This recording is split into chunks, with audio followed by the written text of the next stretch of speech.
Неравнодушные люди откликнулись на беду многодетной семьи из Выльгарта, дом которых сгорел дотла вместе с документами и вещами. Об этой истории Юрген рассказывал накануне, и помощь семье Бикупов пришла незамедлительно.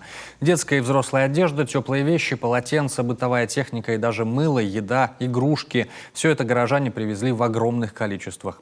Районная администрация уже предложила погорельцам маневренный фонд, а также помощь при вывозе мусора с места пожара.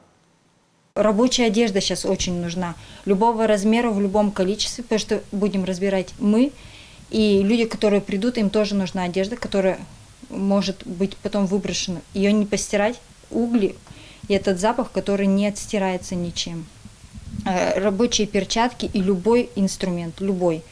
Молоток, лом, лопата. Нужна юридическая помощь, грамотный адвокат, которого есть желательно практика по пожарам, которые случались, юридическая практика, чтобы помогли нам взять делянку, так как мы ни разу не пользовались при строительстве дома тем, что можно взять делянку и использовать вот этот материал. Может, есть какие-то предприниматели, которые помогут нам делянку забрать и распилить ее на материал.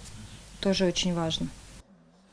Центр соцзащиты организовал сбор средств пострадавшим. Кроме этого, многодетной семье помогают и в частном порядке. Реквизиты для перечисления средств в семье Бикупов опубликованы в соцсетях.